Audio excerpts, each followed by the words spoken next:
Prazer, pessoal. Estamos aqui com mais um episódio de podcast. Hoje a gente está com o nosso convidado Marcelo Canelas e eu estou aqui com o Igor Manzan, professor da escola. A gente vai bater um papo bem legal sobre principalmente carreiras em PI. Então, primeiro eu vou dar um espaço aqui para o Marcelo se apresentar e falar um pouco sobre ele, o trabalho que ele já fez. Prazer, Igor. Prazer, Rafa. Obrigado pelo convite mais uma vez. Então, eu trabalho dentro da área de propriedade intelectual há algum tempinho. Eu acho que eu vou segurar aqui os anos exatamente. Brincadeira, na década de 80... Existia PI já? Não, muita gente acha que estava começando. Olha, em recursos humanos não existia. Consultoria em RH estratégica para escritórios de propriedade intelectual não existia. Mas na década de 80 eu comecei a minha carreira na PI.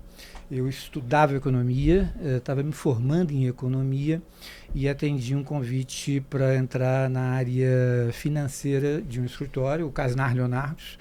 Entrei como estagiário do Casnar Leonardos e fiz uma carreira longeva, uma carreira de 25 anos dentro do Casnar Leonardos. Sou formado em economia, naturalmente, e também em administração de empresas, no curso de administração de empresas. Fiz alguns cursos de extensão, sobretudo, alguns na área financeira, mas sobretudo na área de gestão de pessoas, alguns porque eu resolvi migrar da área financeira para a área de recursos humanos, já batendo lá na década de... entrando em 2000, no bug do milênio, eu fiz o meu bug de mudança de carreira dentro do mesmo escritório. É isso. Bacana, bacana demais. E em escritório de advocacia já teve outras experiências fora financeiras, fora de escritório de advocacia ou não, Canelas? É uma curiosidade até que eu tenho. Os escritórios... eles são organizados dessa forma ou dependeram muito do seu trabalho para que desse esse direcionamento ou sempre foram mais ou menos organizados? Boa pergunta, Igor. Eu posso dizer que eu não fui o precursor disso, mas eu não posso mentir para você que eu dei um incentivo com esse meu empreendedorismo, vamos dizer assim, dentro do próprio local de trabalho. Muitas vezes as pessoas perguntam se normalmente candidatos, profissionais que estão buscando recolocação no mercado, se é um ponto negativo o fato deles estarem há muito tempo numa mesma organização, no mesmo escritório. Eu fiquei 25 anos no mesmo escritório e eu fiz uma carreira diferenciada dentro daquele mesmo escritório. Como eu te disse inicialmente, disse a vocês, eu entrei na área financeira, migrei para a área de RH, depois eu migrei para a área de administração geral do escritório, ou seja, foram 3 carreiras diferentes dentro de um próprio escritório. E com isso eu respondo a pergunta naturalmente dessas pessoas que têm essa preocupação.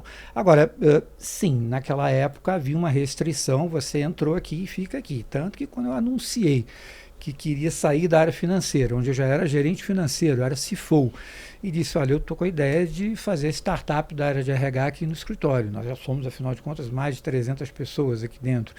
E me disseram, me lembro, o saudoso, falecido Tomás Leonardo disse para mim, me chamava de menino, naquela época podia, era permitido me chamar de menino, eu era um menino, e ele me disse, você sabe que você pode perder o seu emprego, você pode sair daqui, você pode ser desligado do escritório. Eu digo, não tem problema nenhum, eu não tenho 30 anos de idade, é o que eu quero fazer, mas eu pagaria para ver se eu fosse vocês. Eu acho que é um futuro bem promissor dentro dos escritórios de advocacia, não só de propriedade intelectual, dos escritórios de advocacia como um todo, vocês estruturarem uma área de recursos humanos, vai dar o que falar.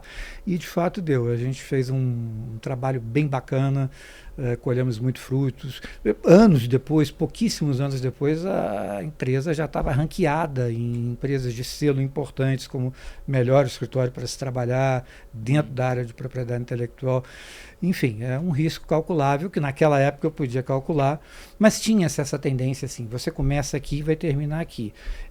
Esse empreendedorismo dentro do próprio escritório, sobretudo de IPI, muito tradicional, sobretudo naquela época, era muito marcante, era muito firme. Você precisava, de fato, ter muito aguçado esse sentimento essa competência, vamos dizer assim, de... Você precisou arriscar, né? precisei de arriscar. Essa Eu oportunidade. precisei de arriscar, eu queria arriscar. Número 1, eu queria arriscar. E número 2, eu vou arriscar no escritório bacana, que eu já estou aqui, afinal de contas, há bastante tempo. Eu já fiz uma carreira aqui na área financeira, eu já sou querido, já sou conhecido aqui dentro. Por que não arriscar? Se não der certo, eu tento em outro lugar, quem sabe até em outro segmento. Mas qual não foi a minha surpresa, deu certo. E foi uma boda de prata, pode-se dizer assim. Foram 25 anos de relacionamento profissional muito bem sucedidos. Que legal. Esse muito é um ponto bom. super interessante, né? De você chegar em um escritório, você primeiro estabelecer confiança, mostrar o seu trabalho e aí depois você começar a trazer sugestões ali sobre a dinâmica do escritório, sobre novos projetos que podem ser tocados. Porque tem gente que já chega querendo mudar tudo, né? E desde que a liderança esteja estruturada e tenha capacidade para receber essas Esses novos demandas. projetos. Exatamente. Bacana. Isso é muito importante. Voltando também na importância e no tema de quando candidatos me procuram, enfim, em busca de um outplacement, em busca de uma recolocação, uma eventual possível recolocação no mercado de trabalho, me perguntam, Marcelo, escritório A, B ou C, a recomendação que eu dou é exatamente essa que o Igor estava levantando. Estude muito essa banca, estude muito esse escritório e leve em consideração, sobretudo, a proposta de trabalho. A história do escritório, a história dos sócios do escritório, veja qual é a pegada desses sócios do escritório, se ele permite que você desenvolva um trabalho de inovação, inclusive lá dentro, que ele ainda não tenha. E não priorize, por favor, tão somente a proposta financeira. É um grande erro que as pessoas cometem. Ou seja, você tem a mesa, você tem as duas propostas, a de trabalho e a financeira. Priorize a de trabalho, sobretudo visando essa expectativa de você inovar, crescer, conhecendo o escritório que você está entrando, naturalmente, estudando a história dele, né? É muito importante. Com certeza. Agora, uma especificidade para os escritórios de PI, Marcelo, acho que é bom nós estressarmos um pouco essa diferença, porque o escritório de PI ele é conhecido, diferente de outros escritórios de advocacia, por ter um número maior de, às vezes, funcionários CLT, paralegais, porque tem outras atividades e outras funções que não são exclusivamente para advogados. Você via essa diferença e essa diferença ela realmente guarda a proporção devida e é uma dificuldade maior a ser levada em consideração financeiramente para os escritórios de PI? Eu não acho uma dificuldade não, Igor, eu acho até um facilitador. Veja bem, você tem hoje escritórios de propriedade intelectual que se restringem a serem uma sociedade de advogados e, portanto, absorverem, você sabe bem disso enquanto advogado, absorverem, portanto, os departamentos de marcas / jurídico, atuando tanto na área administrativa quanto na área de contencioso Marketing, judicial. RH. Exatamente. E você tem os escritórios puramente de propriedade intelectual, de PI, que não são sociedades de advogados, são aqueles que abraçam as áreas de patentes, por exemplo, né?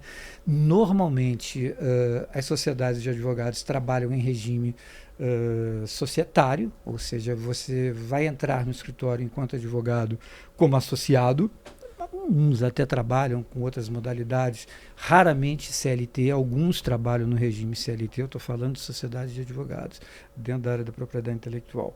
Mas a grande maioria trabalha com contrato social em nível de associado, sócio de serviço e, claro, numa outra escala, em sócio de capital. Enquanto que os escritórios de PI focados em patentes, eles já trabalham um regime seletista.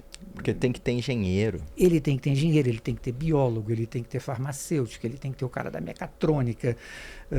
Esses caras têm piso, esses caras têm, enfim, os sindicatos que os protegem, enfim. Mas é uma característica dos escritórios. Então você tem ou o escritório que faz tão somente uma coisa, ou tão somente outra, um extremo ou outro, ou os escritórios, sobretudo os grandes escritórios que reúnem nas suas estruturas tanto a sociedade de advogados quanto as áreas de propriedade intelectual. Bacana. nas áreas de patente. Aí você tem paralegais, você tem advogados, você tem os caras de RH, você tem os CFOs, você tem, enfim, pessoal de marketing, pessoal de legal design, você tem, enfim, shopping. Infinidade de profissionais. Exatamente, uma diversidade enorme. E, pessoal, uma pergunta aí para vocês dois, né? Então, o Marcelo, ele é headhunter, trabalhou e trabalha com RH nos maiores escritórios. O Igor teve uma super carreira aí, está tendo uma super carreira na API. Então, a gente pode conversar aqui sobre, beleza, a pessoa ela iniciou a carreira dela na API, entrou no escritório. Como é que ela vai crescer na API? Em termos de hard skills, soft skills, em termos de ver as oportunidades. Eu acho que esse é um papo legal, vocês dois aí. Tem muito a acrescentar. Eu acho muito. Você quer falar, Igor? Por favor, comece as expectativas de um lado. Tá. Olha, a pessoa que está iniciando a sua carreira dentro da área de propriedade intelectual, como você bem lembrou, hard skills e soft skills. Agora, veja, você está iniciando a sua carreira dentro da área de propriedade intelectual, e se você for realmente um júnior, um profissional sem experimentação qualquer dentro da área de PI, você, consequentemente, não tem as competências técnicas que o mercado um dia você vai ter, que o mercado exige que você tenha. Agora, uma vez que você é um júnior e está entrando nesse mercado de trabalho, o mínimo que vai se enxergar vão ser suas competências técnicas. Eu estou falando isso para super, hiper valorizar as competências comportamentais. Essas sim são um grande diferencial, e não só para quem está começando a carreira de PI, é um grande diferencial para quem já está se maturando, já está há algum tempo dentro do mercado de PI. Que competências comportamentais são essas, Marcelo, que você está falando? Basicamente de empreendedorismo, basicamente de liderança, de ownership, de sentimento de dono, de comunicação. Essas são competências comportamentais que, sem dúvida nenhuma, vão ser mensuradas em qualquer processo seletivo, tenha você ou não experiência dentro da área de propriedade intelectual. Naturalmente, se você já for um profissional experimentado dentro da área de PI, estou me referindo a um júnior mais avançado, um pleno, um sênior, competências técnicas naturalmente vão ser levadas em consideração, como seu conhecimento dentro da área de PI. Aí o meu foco é o contencioso judicial. Você tem que fazer a diferença, você tem que ser uma referência, buscar ser uma referência nessa sua área de especialização técnica, que é contencioso de judicial. Idiomas, beabá, default, você tem que ter pelo menos um conhecimento, eu não estou dizendo conhecimento básico, nem intermediário, nem avançado, minimamente avançado para fluente e quiçá nativo. Até quando com a inteligência artificial? Até quando com a inteligência artificial? Eu diria sine die, eu diria para todo sempre, Igor. Com toda a inteligência artificial, que me ajuda, por exemplo, inclusive na minha área de consultoria focada em RH para escritórios de PI. Eu tenho muita ajuda e recorro muito à inteligência artificial. Agora, eu não estou querendo dizer que por vezes eu me acho mais inteligente que a inteligência artificial, mas eu me acho, obviamente, que mais experimentado. Eu tenho as manhas, eu tenho muito tempo de mercado. Eu sei o que o Igor, como dono de um escritório, entende como interessante que aquela pessoa, que aquele eventual candidato apresente como hard, soft skills. Se você jogar rapidamente ali na inteligência artificial, ela vai te dar uma série muito boas, não tem dúvidas, mas é uma coisa que tem que ser, como tudo na vida, balanceado. Outro dia eu estava vendo, aliás, se vocês me permitirem aqui rapidamente um parênteses, uma palestra sobre inteligência artificial, até uma colega nossa que estava fazendo, a Adriana Rolo, que trabalha no escritório de M&A, que é o Braunstein Silberberg, e estava se fazendo a analogia da inteligência artificial com uma faca, né? E quando eu vi aquela faca, eu disse, eu estou usando agora essa faca em algumas apresentações que eu faço, eu adorei. Porque o porquê da faca? A faca ela tem duas serventias, uma extremamente positiva e uma extremamente negativa. Você vai cortar um alimento que vai te alimentar e, portanto, vai te dar a sobrevivência, o prazer da vida e tudo mais. Por outro lado, ela pode exatamente cortar essa sua vida.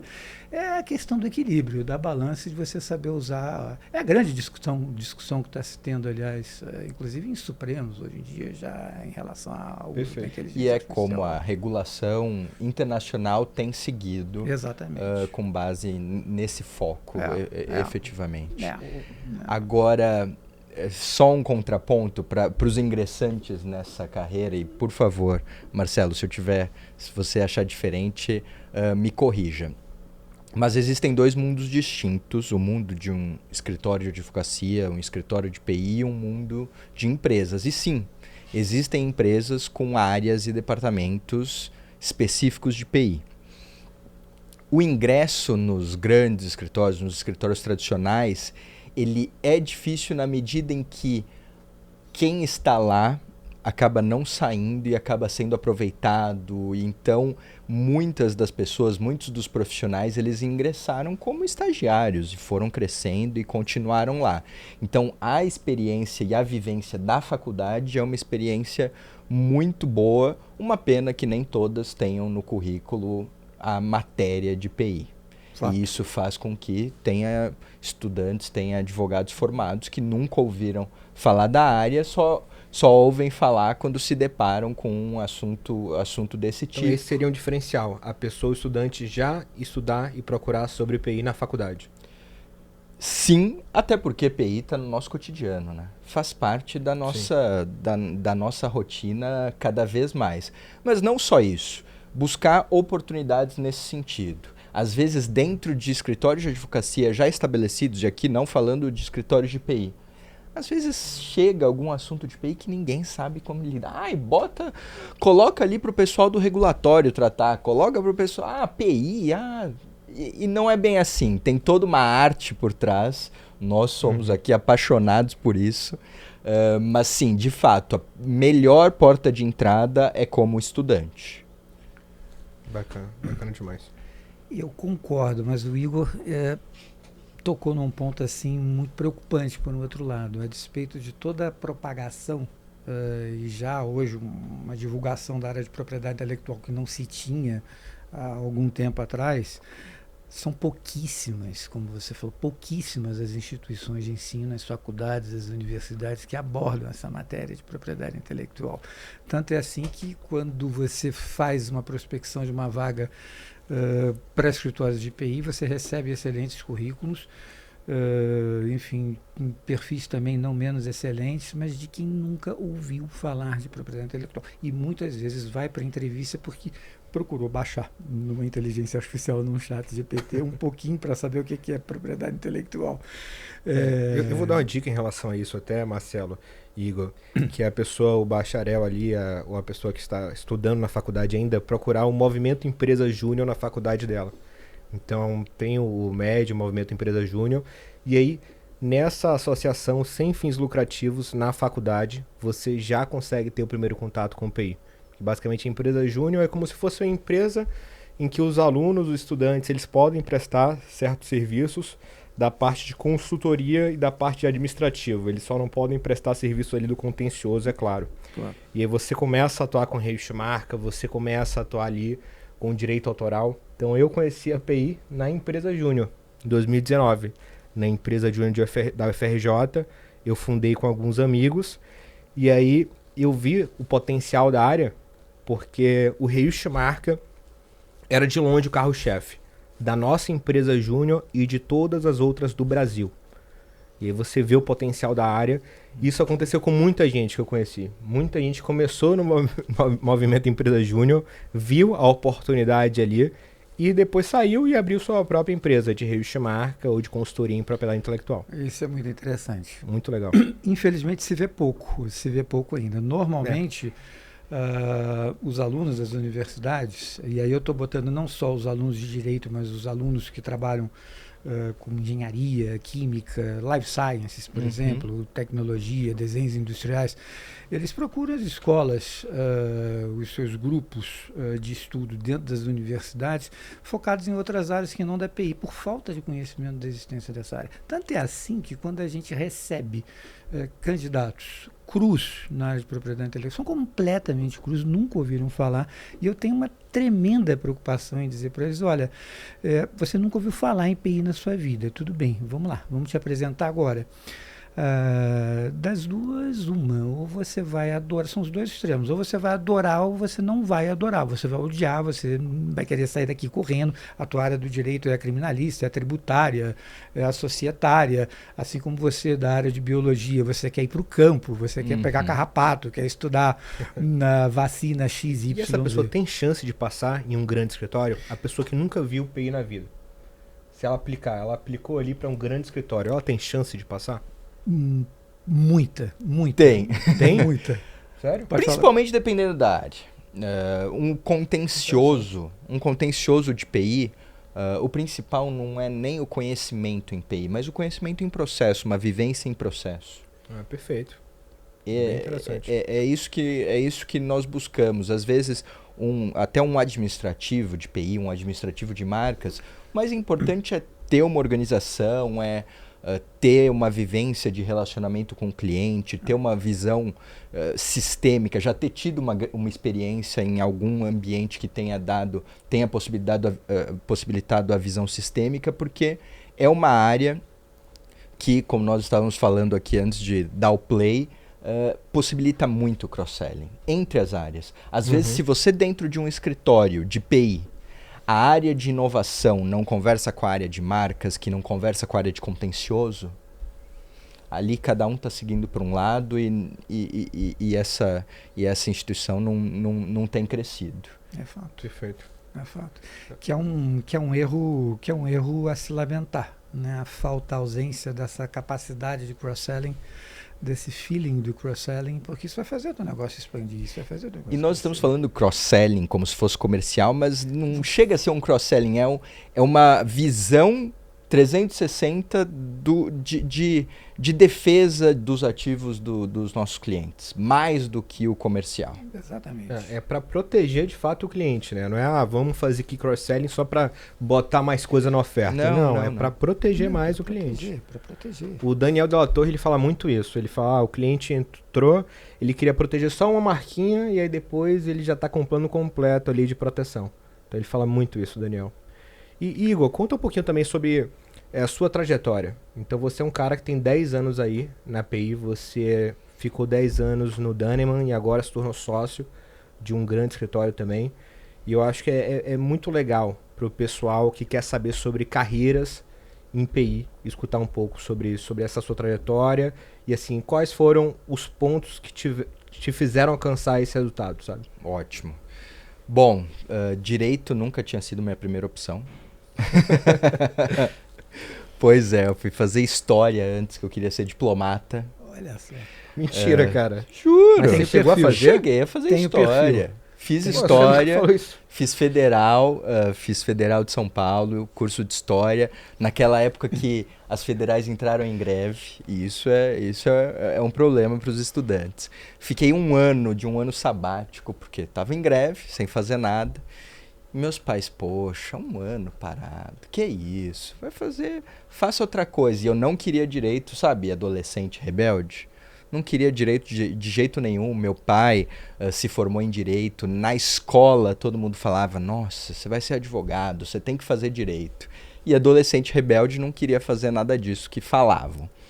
Fui fazer direito, junto com história. Não foi possível de manter as duas. Continuei só no direito e logo que eu larguei o curso de história, ficando só no direito, eu comecei a fazer estágio em um escritório de contencioso civil, que atendia grandes contratos de responsabilidade civil, contratos de execução. Completei 2 anos lá, fui efetivado, olhei para frente, e isso é muito importante compartilhar com estudantes, porque às vezes eles entram, se apaixonam pela área e tem outros 3 anos pela frente, até virarem efetivamente advogados, e eu vejo muita gente nesse meio tempo perdendo muito fôlego. E aí quer depois fazer uma mudança lá no final. Cheguei a esses 2 anos, já comecei a olhar as outras áreas, tomei conhecimento dessa tal área de propriedade intelectual, me inscrevi para uma vaga de um escritório que nem sabia falar direito o nome. Simpson, procurei, fiquei, uau, na época ainda, quando eu entrei, eles expunham os grandes cases, e aí tinham os grandes cases, o case do Counter-Strike, do Converse All-Star, aí eu, nossa, realmente isso aí é algo que está no nosso dia a dia, deve ser muito legal. E ingressei logo numa área, como estagiário, na equipe de contencioso de PI, onde eu fui muito feliz por longos 10 anos. Liderei ali uma equipe grande, responsável pelos processos judiciais que eram processados aqui em São Paulo, nesse escritório, que é um escritório gigantesco, com mais de 80 sócios, então tinha diversos interlocutores, e isso foi muito bom. É algo que eu pego muito no pé do meu time, falam que eu sou muito otimista, mas eu sempre busco trazer o lado positivo, no sentido de que o fato de eu trabalhar tanto com clientes internos quanto clientes externos, ou seja, clientes internos, alguns sócios que, como o Marcelo disse, no escritório de PI não tem só advogados, então eu tinha que explicar aquele andamento processual para um engenheiro.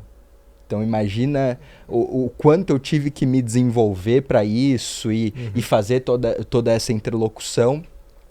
Ao longo desses 10 anos, desenvolvi esse trabalho aqui em São Paulo e estive diante de várias situações contra outros escritórios. Já conhecia a doutora Flávia Mansur Murad, que é a sócia fundadora do escritório que eu acabei migrando, já admirava ela de longa data, e foi com a grata surpresa que surgiu essa posição para que eu fosse lá e tocasse esse contencioso, que é um contencioso bastante laboratorial e bastante estratégico dentro do escritório, que é um escritório que eu tenho, como não é esse colosso que era o anterior, isso faz com que cada vez mais eu tenha participação e seja suprido pelas outras áreas. Algo que era tão automático nas grandes instituições e que não deveria ser. Se todo mundo tivesse tempo, todo mundo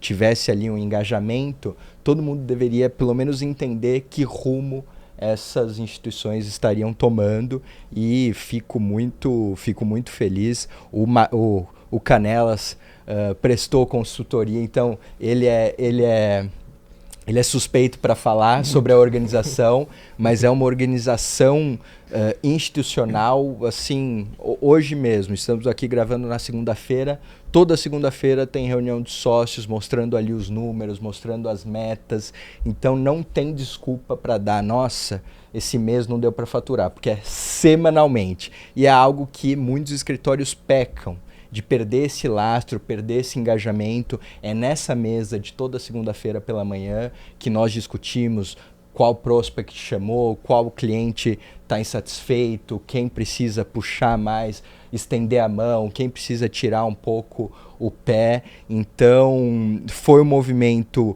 muito feliz, que eu acho que se eu não tivesse tido essa experiência em um ambiente tão múltiplo como eu tive, talvez eu tivesse uma maior dificuldade, assim como nós temos algumas práticas de mercado. Falando em carreira, o Canelas pode confirmar que é mais fácil um profissional que esteja no contencioso, como eu sempre estive, migrar para uma área mais consultiva ou migrar para uma empresa, do que o contrário. É verdade isso, Canelas? É verdade, é super, hiper verdade. A questão é o profissional de contencioso querer fazer isso. Querer largar o osso. Querer largar o osso. Querer não responder. Contencioso judicial e ir para a área consultiva, vamos dizer assim.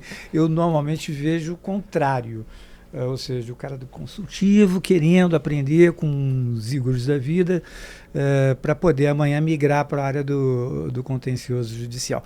Mas pegando esse gancho que você falou aí, eu vou me arriscar aí, por favor, eu não estou fazendo nenhuma discriminação aqui de escritórios de portes grandes, pequenos ou médios, mas eu acho muito interessante, eu trabalho muito isso em assessorados meus que me procuram, enfim, em busca de outplaces. Marcelo, que escritório, que tipo de escritório você acha que eu devo começar a minha carreira dentro de TI? Escritórios grandes, sem dúvida nenhuma, serão excelentes escolas para você, excelentes escolas para você. Mas como o Igor mencionou muito bem, sem demérito algum ao escritório grande, ao perfil do escritório grande, por favor, pessoal, mas o escritório de menor porte, que necessariamente não é menos, não tem menos qualidade, muito pelo contrário, se não até mais em alguns casos, ele te oferece uma oportunidade de você surgir e se descobrir enquanto um profissional de propriedade intelectual com muito mais facilidade. Eu sempre costumo dizer isso, olha, que caminho legal você entrar num grande escritório de PI. Eu, quando falo grandes escritórios de PI, desses de 300, 400, 1000 colaboradores, e você tem alguns que preferem permanecer, fazem muito bem, não existe certo ou errado, isso não é uma matemática, mas esse caminho de você iniciar num escritório grande e depois de um bom tempo, onde você aprendeu numa bela escola, porque são belas escolas, você migrar para um escritório de menor porte, você vai desfilar aquele teu knowledge, aquele todo conhecimento que você adquiriu daquela escola de escritório grande com uma facilidade muito maior e com uma facilidade também, consequentemente, de crescimento dentro desses escritórios que talvez, eu não estou dizendo que é uma regra, com certeza tem um grau de dificuldade maior dentro dos escritórios de grande porte, né? Fazendo uma analogia, Marcelo, é o profissional que acaba saindo do interior ou saindo de outro estado para buscar uma oportunidade em São Paulo, e é porque eu sempre estive inserido nesse ambiente, mas falam que a experiência que você adquire aqui demora outros 5 anos para adquirir fora. É uma realidade, é mais ou menos essa analogia, e trazendo um pouco para a carreira, para quem queira ingressar nessa área de PI. Existe oportunidade fora do eixo Rio-São Paulo? Pouquíssimas, praticamente zeradas. Em termos de carreira, né? Em termos de carreira.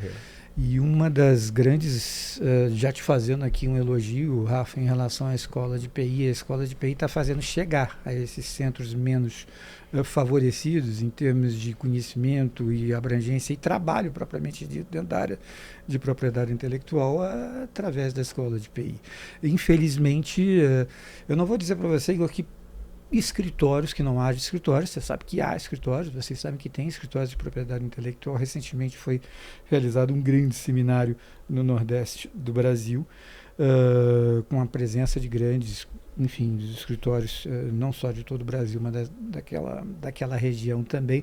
Mas é fato, a gente não tem como mentir, que a possibilidade de você fazer uma carreira, infelizmente, colocando isso como um dado a se lamentar, fora do eixo São Paulo e Rio, é muito difícil. Normalmente vai se ter um êxodo automático dessas pessoas que se sentem atraídas pela propriedade intelectual para virem para São Paulo ou Rio, porque de fato, fora o empreendedorismo, fora de série que elas desenvolvam, vai ser muito difícil de se desenvolverem sem esse guarda-chuva do mercado de Rio e São Paulo. Com certeza, né? Em termos de escritório, com certeza, o que a gente está vendo são empresas mais voltadas ali, principalmente para registro de marca, e que, consequentemente, vão crescer também para pegar demandas judiciais. Então, a gente está vendo algumas empresas, né, até que participam aqui da escola de PI, como o Total, o Muvon, né, de Floripa e Belo Horizonte, respectivamente, que são empresas que estão crescendo fora desse eixo, mas é muito mais fácil você crescer fora do eixo Rio-São Paulo por meio, eu acredito, do registro de marca. E a partir daí começar a acrescentar outros serviços ali judiciais. Não tem a menor dúvida. Eu vou até mais além, Rafa. Um escritório de propriedade intelectual hoje que nunca trabalhou com patentes, por exemplo, na vida, e já tem algum chão de mercado, e quando eu falo chão, 15, 20 anos, mas sempre se ateve a parte de marcas, a parte do contencioso judicial, a parte do consultivo, do registro de marcas, se ele quiser desenvolver hoje uma área de patentes, eu enquanto profissional que trabalho nessa área consultivamente, eu não recomendo, porque ele Exatamente. não vai sair do lugar. É muito Ele vai desleal. perder dinheiro, ele vai perder tempo, vai perder muito dinheiro, repito, contratando profissionais, enfim, com know-how no mercado, e não vai muito desenvolver. desleal. A pergunta é, quantos engenheiros você tem? Ah, tá bom, eu tenho aqui meu portfólio de patentes. Quantos engenheiros você tem? É engraçado. Isso é necessário, então. Isso é necessário e conta muito para você Principalmente conseguir grandes cliente. portfólios. Grandes portfólios de clientes estrangeiros, que é o estrangeiro que instrui, ele quer saber na minúcia, no detalhe. Ah, tá, desses profissionais, quantos têm mestrado, quantos têm doutorado? É assim, uma troca que não é para qualquer um, de fato. E precisa de uma estrutura gigantesca para fazer com que isso seja possível. Exato, é por isso que eu falo, alguns donos, enfim, alguns gestores, alguns CEOs de escritórios de PI que não têm, por exemplo, desenvolvidas as suas áreas de patentes, me perguntam, Marcelo, então você não recomenda que eu desenvolva a área de patentes? Eu digo, não, eu não recomendo que você, não recomendo mesmo, você vai perder tempo e dinheiro, e muito, em grandes quantidades. O que eu recomendo é que você cresça para os lados, você potencialize o que você já tem hoje em dia. Enfim, se a sua área é a área de marcas, é a área consultiva de marcas, é a área do contencioso, potencialize essa área. Ou talvez aos poucos, né? Então pegando alguns casos em parceria e aí depois expandindo bem devagar esse setor. Ou talvez pegar casos, mas não necessariamente criar um setor, né? Eu acho que o problema seria você tentar criar um setor inteiro, tentar criar do zero um modelo de negócios com base em patentes. Então esse seria o caminho prejudicial, né? Seria, ou então você procurar uma parceria. Muitas vezes eu falo, por que você não procura uma parceria com um escritório que já está estabilizado dentro desse mercado de patentes no Brasil? São diversos. A gente citaria que eu me perderia aqui estando tantos.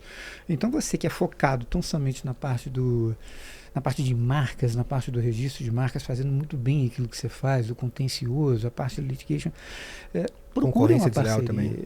Concorrência desleal, procure uma parceria com o escritório.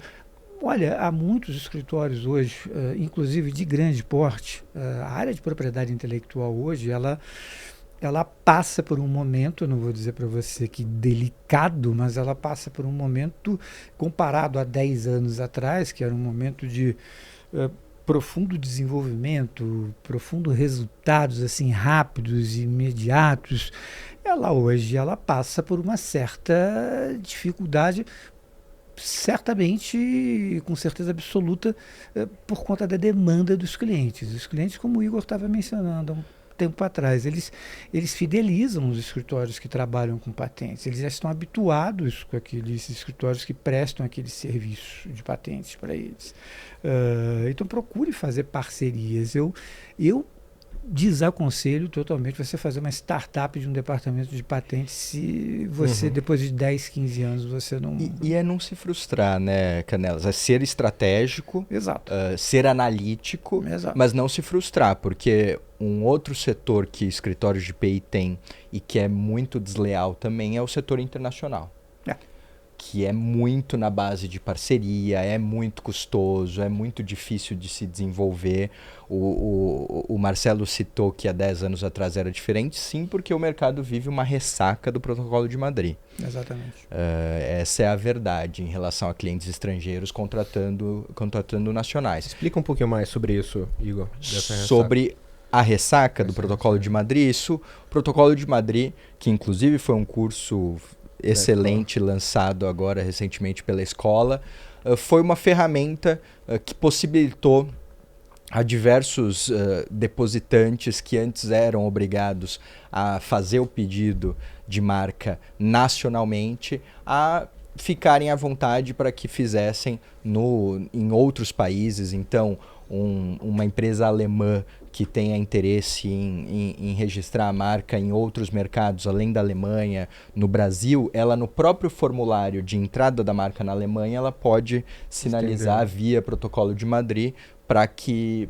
ela obtenha também essa marca registrada junto ao INPI, e isso faz com que ela não contrate um nacional só no caso de alguma exigência. Alguns mercados se prepararam para isso, mercado americano, alguns outros países que nós conhecemos se prepararam para isso e soltam exigência para tudo que chegue de Protocolo de Madrid. Aqui no Brasil nós vimos um caminho diferente, mas sim, o mercado viveu uma ressaca, hoje em dia já aprendeu a trabalhar um pouco mais o mercado nacional, tem que trabalhar o mercado nacional, mas eu diria que setor de patentes e setor internacional, eles são muito desleais nesse sentido. Você consegue um cliente nacional para fazer via protocolo ou para fazer um depósito no exterior, mas puxar um cliente estrangeiro para um depósito originalmente nacional tem sido cada vez mais difícil. É muita estratégia. Na escola de PI a gente tem até um membro que é o Gui da Apex, a Apex é marcas e patentes, que eles têm uma boa atuação internacional.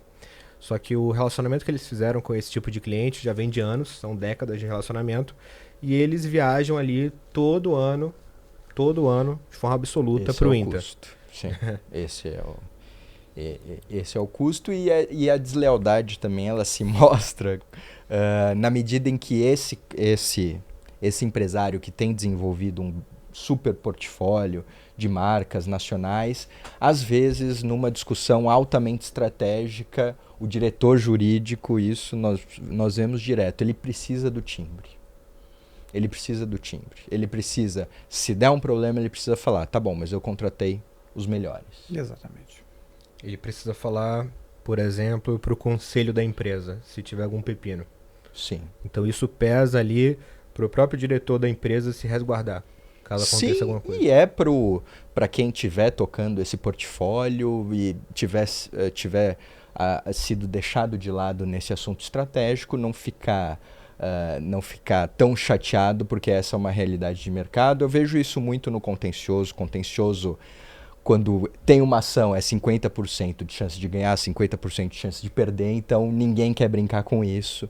Então o diretor jurídico ele tem que contratar os melhores para que numa discussão com o board ele fale, não, nós estávamos bem representados, fizemos o melhor.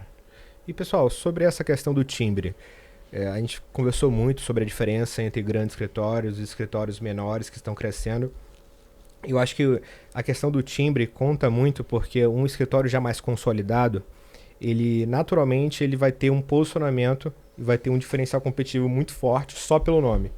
E com isso, às vezes, ele já consegue se estabelecer de uma forma onde ele vai ter uma margem alta no ano, independentemente da organização interna e às vezes independentemente da entrega do serviço. E eu acho que um escritório de pequeno e médio porte, como você não tem esse timbre tão forte, você tem que se organizar de um jeito super eficiente para no final do ano você conseguir aquela margem. Às vezes eu tenho essa sensação. Vocês concordam comigo? Eu concordo com você. E vou te dizer mais, Rafa, não necessariamente escritórios de pequeno e médio porte não têm timbre, eles têm timbres também. E muito fortes. Eu vou dar, se vocês me permitirem, um exemplo do meu maior cliente hoje, a quem eu dedico 50%, se não mais, do meu tempo, que é a Magellan IP. A Magellan IP é um escritório 90% focado em patentes, em prosecution, não se faz litigation, só prosecution, ou seja, bem especialista. Nós não temos, evidentemente, um volume que um escritório de grandíssimo porte tem, mas nós temos um volume absurdamente grande de clientes que nos fidelizaram e que nós fidelizamos naturalmente pela excelência, pela qualidade do trabalho, independente do porte. E por que isso muitas vezes ocorre, o Rafa? E Igor sabe disso também, com certeza, porque há muito êxodo hoje mais do que nunca, há muito êxodo de profissionais dos grandes escritórios, saindo desses grandes escritórios e migrando para escritórios de pequeno e médio porte, onde eles vão poder desfilar os seus conhecimentos e conseguirem atingir objetivos na vida que entenderam que não seria tão factível e tão fácil assim nos escritórios maiores. Não sei se o Igor concorda comigo, mas isso eu percebo enquanto um profissional que trabalha no mercado de trabalho de propriedade intelectual, isso assim com bastante essa tendência. Muito forte. E como a PI é um assunto tão sensível e quem ainda não acredita, ainda não conhece a PI, mas é um assunto sensível nos clientes, isso faz com que esse contato com o cliente ele seja muito próximo e forte para que um relacionamento desse seja possível. Mas ainda assim, para uma entrega de um trabalho, esse dilema que você disse de buscar a margem é um dilema que os escritórios às vezes têm, porque ele está ali competindo, então ele tem que entregar um over-delivery, tem que entregar além do que ele foi contratado, para que ele consiga fidelizar. E aí o over-delivery come a margem. E o over-delivery come a margem. É um dilema que se trabalha, que é bonito de se ver quando ele se concretiza em um relacionamento frutífero e que aí tudo isso acaba valendo a pena.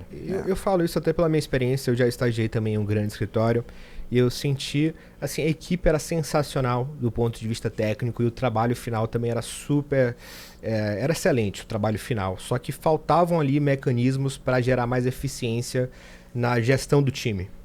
Então não existiam basicamente processos internos.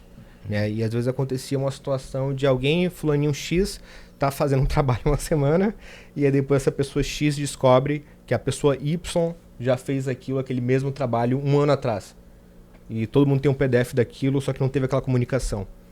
E eu sinto que no pequeno escritório e no escritório de médio porte, como você não tem tanto nome, você tem que gerar mais eficiência, naturalmente. Vocês concordam comigo nesse sentido? Sim, todo trabalho ele tem que retroalimentar a instituição.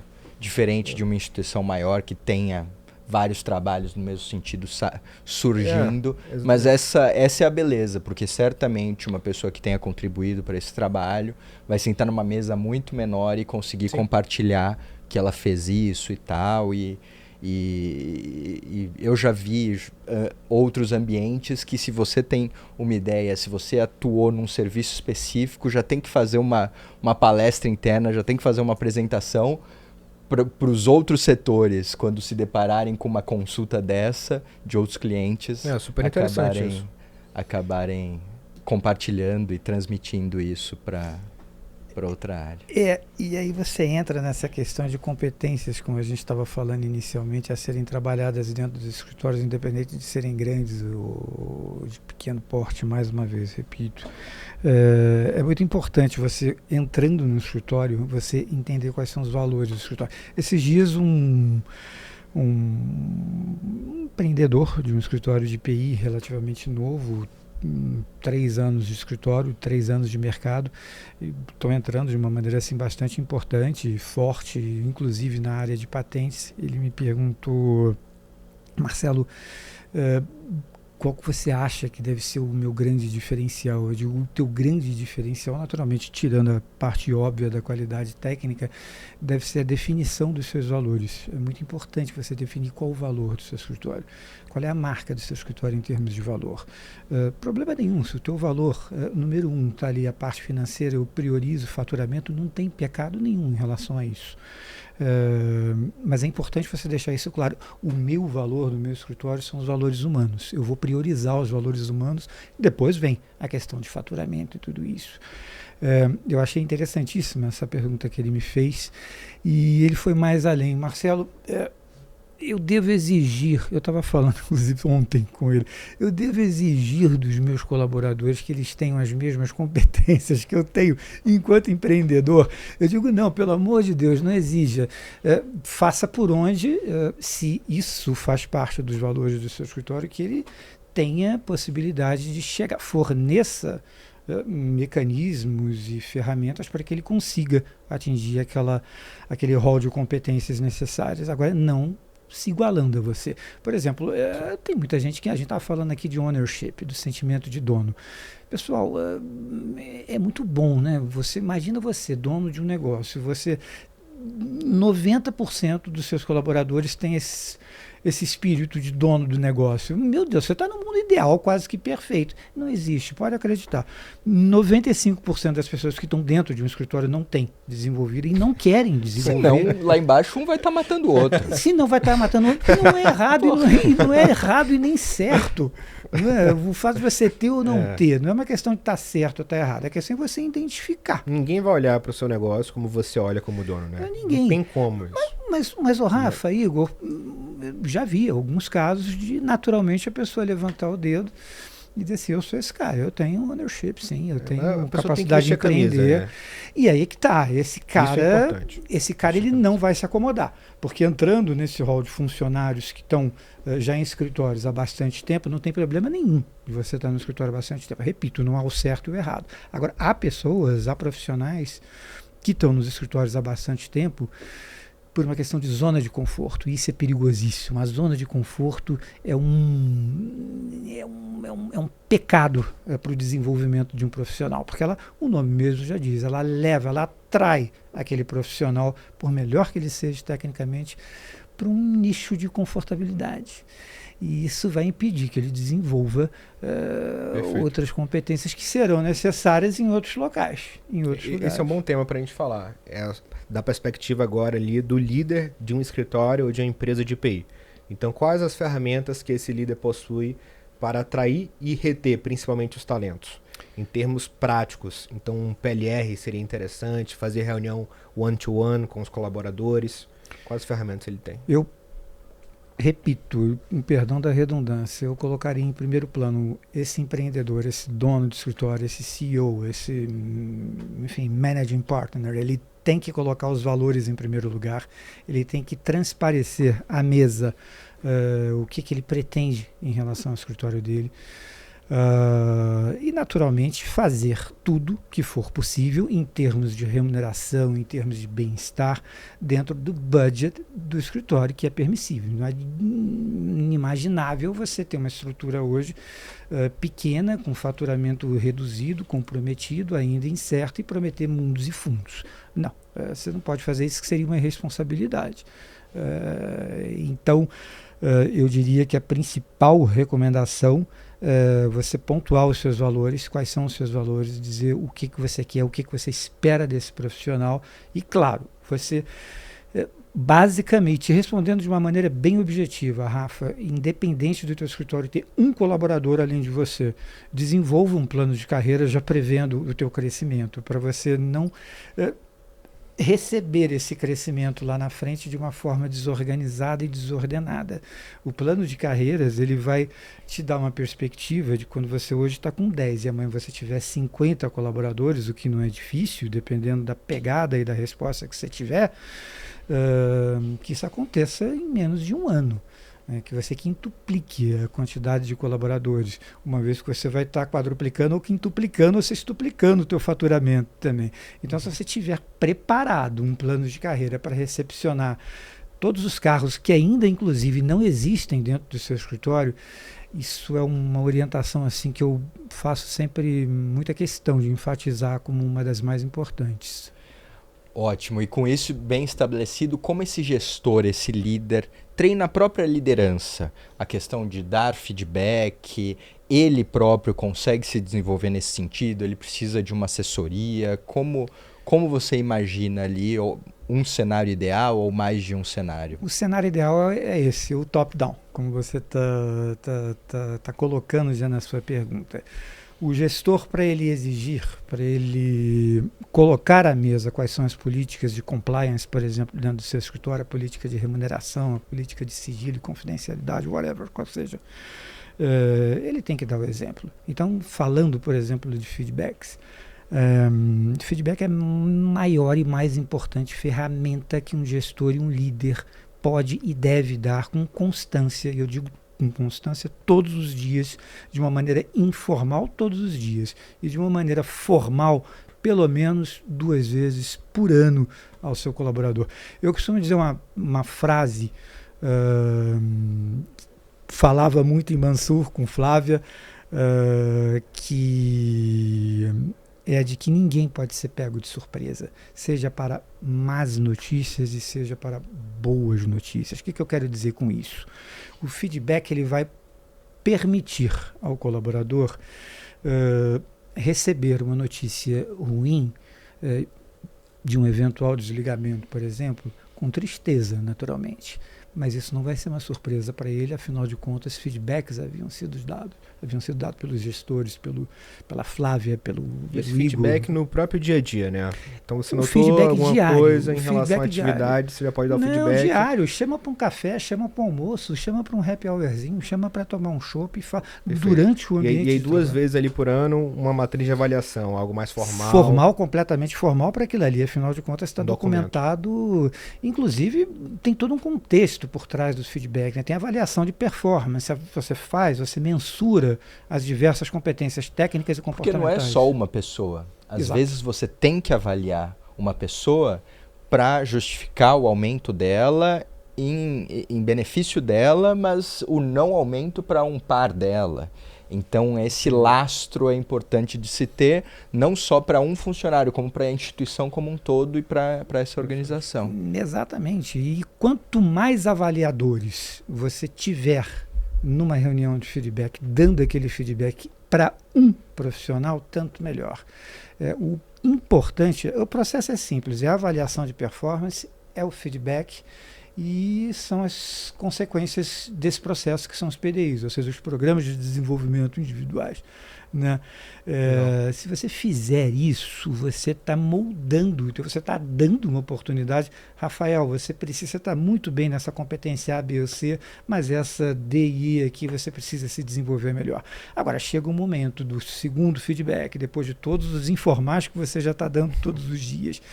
E, enfim, e às vezes não é capaz. Agora, por um outro lado, também não pode pegar de surpresa uma promoção. É um erro fatal. Você vai ficar muito feliz no dia. Olha, estou recebendo aqui, estamos aproveitando esse momento aqui para te promover a sócio de serviço ainda. Você já foi pego, Igor, de surpresa por uma promoção? De surpresa, não. Eu já imaginava, assim. Não, de surpresa não. Sempre fui aguerrido e... É porque você sabia, é bem interessante essa tua Mas pergunta. eu já dei promoção surpresa. E aí você percebe uma situação desagradável para quem tá... Muito, tanto Pra quem positivo tá quanto dando a negativo. promoção. E o Igor, por um acaso, não foi pego de surpresa porque ele conhece o valor dele, independente de um feedback terceiro. Ele conhece, ele sabe que a pessoa que está trabalhando com ele está A pessoa já plenamente dava o satisfeita. feedback, né? Que você estava indo no caminho certo, então não foi uma surpresa. Não, eu acho o máximo. Minha namorada trabalha numa grande empresa, não na área de direito.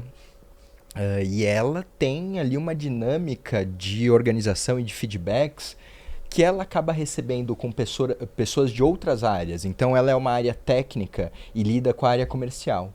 A pessoa do comercial que teve 3 reuniões com ela no trimestre pergunta: você pode ser uma das minhas avaliadoras? Então é uma avaliação realmente que não é só de líder e liderado, é uma avaliação que envolve outros setores. 360. Isso é muito importante, porque às vezes você lida super bem com o seu líder ou com o seu liderado, mas com os outros você é um pulha. Então, alguém precisa apontar isso, né?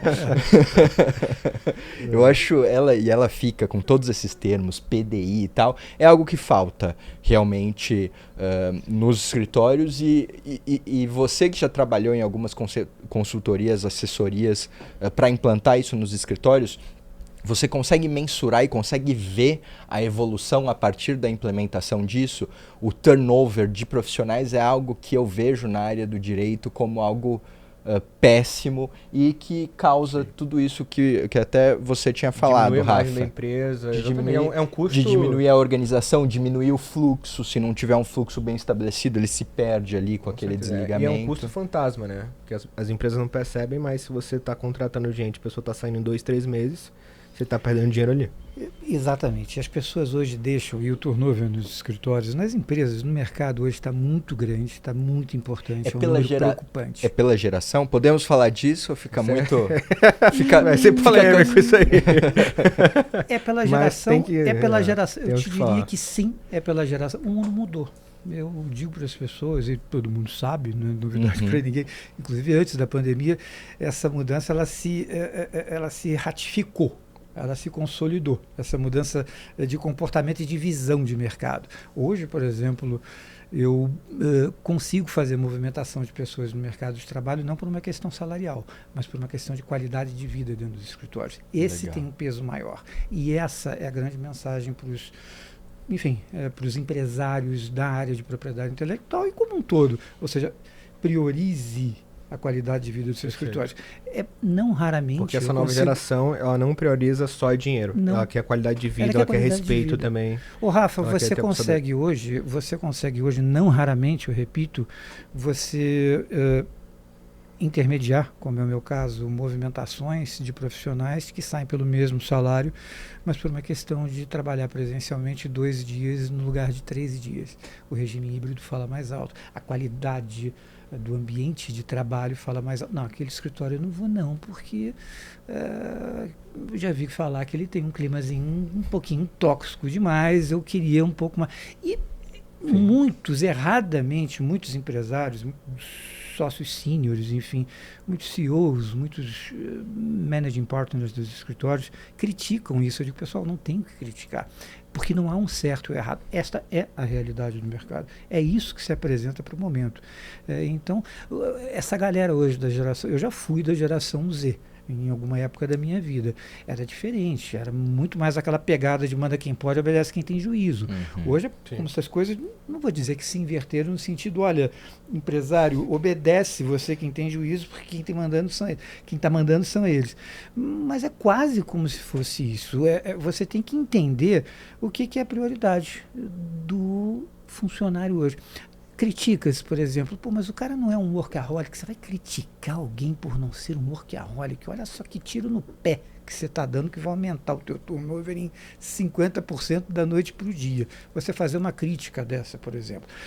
Poxa, mas o cara só vem aqui, bate o ponto, chega às 9, sai às 5h30. Deixa eu ver as avaliações de performance dele. Mas as avaliações de performance dele estão excelentes, tanto em comportamentais quanto na parte técnica. Olha aqui, conhecimento de propriedade intelectual lá em cima, inglês absurdamente bom, capacidade de comunicação e trabalho em equipe acima do normais. O que você quer mais dessa pessoa? Você quer que ele tenha um sentimento de dono, voltando àquela história?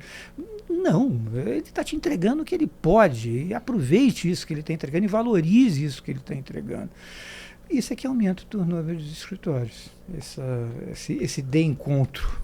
E aí vai da experiência do próprio líder, eu que já tive equipes grandes, de saber que é realmente uma orquestra e que, olha, essa pessoa se dá melhor com esse trabalho mais técnico e que pode demorar um pouco mais de tempo. Não, essa pessoa entrega rápido, é isso que eu preciso. E você liderar a sua orquestra para não ficar depois correndo atrás com...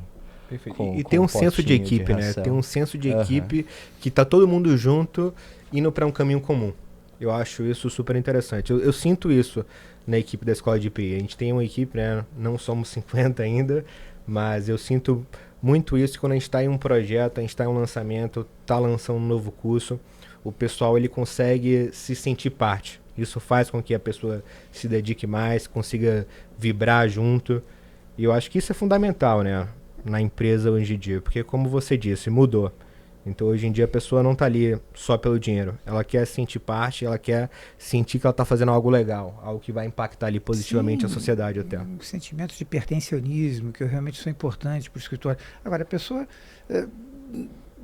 vai e começa a receber críticas no sentido, tem todas as competências, está entregando tudo, as avaliações muito bem, está rendendo, atingindo as metas dela, e você ainda exige mais? Não, deixa aparecer naturalmente esse perfil dentro do seu escritório, né? Esses dias, também conversando por um acaso com esse mesmo amigo que está empreendendo esse escritório dele, que tem 3 anos aqui em São Paulo, ele me perguntou: Marcelo, eu não posso mesmo, e nem era a minha intenção, fazer esse tipo de exigência para os meus colaboradores, para as minhas equipes. Isso é coisa minha. Agora, o que eu devo fazer para fidelizar, por exemplo, clientes nesse mundo tão difícil hoje em dia? Eu que trabalho com patentes, que é uma área, vamos dizer assim, dificílima, chamada como nobre muitas vezes dentro da área de propriedade intelectual, né, Igor? O que eu preciso fazer para encantar os clientes? Cara, se você tem... a gente fala muito de carreira em Y, né? O que é carreira em Y? Aquela que tem o Y, os dois bracinhos do Y, ela aponta para aquilo. Que bom que o empreendedor tem. É o cara que é bom tecnicamente, mas é o cara que é bom na área de BD também, ou seja, de prospectar e de trazer. Cara, esse é o mundo perfeito. Agora, tem que se levar em consideração, já entrando, avançando até um pouquinho nessa pegada do empreendedor, do gestor de escritório, que propriedade intelectual trabalha com o mundo inteiro, com todos os continentes. O que tem aí de grande dificultador nisso tudo? Fuso horário. Né? E cliente internacional que quer ser fidelizado, ele quer ter resposta rápida, assertiva e certa, com qualidade. O que você tem que fazer? Eu estou falando o que eu disse para ele. Marcelo, então eu não tenho que dormir? Eu digo basicamente, você não tem que dormir. Você tem que despriorizar o seu sono e priorizar. Se é isso que você quer, então durma 4 horas por dia e acorde no fuso horário do Japão, da Austrália, da Coreia, para você atender atempadamente, com qualidade, essas demandas de cliente, porque isso vai fazer toda a diferença. Mas, pelo amor de Deus, não exija isso dos seus funcionários. Isso é uma característica sua. E volto, se um funcionário teu, se um colaborador seu, se um par seu levantar o dedo e falar, eu sou esse cara, o céu é o limite. Perfeito, isso é bem interessante. É super importante. Porque vão ter também esse tipo de pessoa, né? Na sua empresa, você precisa também aproveitar essa pessoa. Bom, você sempre vai ter diversos tipos de perfis dentro da sua empresa. Por isso, quando eu falo da carreira em Y, é isso. Pô, mas esse cara não tem essa parte do prospect bem desenvolvida, Marcelo. Eu digo, sou what? E aí? Ele é muito bom na parte de qualidade. Você não pode querer que todo mundo seja perfeito, Caramba, né? Não pode, mas eu sou, mas você é, que bom que você é. Parabéns, mas não exija isso. O único dilema é quando essa mesma pessoa quer estar à frente também do atendimento e aí não é tão boa e você, como líder, acaba fazendo esse ajuste e gerando uma situação, mas isso é superado com o feedback. Exato. Pessoal, eu acho que a gente tem que finalizar aqui, que já deu horário, mas foi um papo muito agradável, com vários insights. Eu não tive uma super carreira, né, na propriedade intelectual, porque eu comecei a empreender cedo, então eu posso falar que eu aprendi bastante aqui, tanto com o Marcelo, tanto quanto com o Igor aqui. E eu quero agradecer também os patrocinadores do último evento que a gente fez. Nosso patrocinador oficial, LD Soft, estou vestindo aqui o colete. E além disso, Total, Propriedade Intelectual e a Ácio Assessoria. Então, se você precisar fazer um planejamento para o próximo ano, se você precisar de um serviço de BPO, pode chamar a Ácio Assessoria, eles vão te ajudar. LD Soft, maior empresa de gestão de software de TI do Brasil. E a Total Propriedade Intelectual é atualmente a 5ª maior depositante e eles têm várias parcerias do ponto de vista ali de atuação internacional. Então vocês podem conferir tudo aqui, os nossos parceiros, a gente vai deixar aqui no link do YouTube. E mais uma vez, obrigado aqui ao Marcelo Canelas e ao Igor Manzan pela presença, foi sensacional o podcast. Super prazer. E eu quero aprender muito com você sobre empreendedorismo, que você é um grande empreendedor, você está de parabéns. Vamos para cima.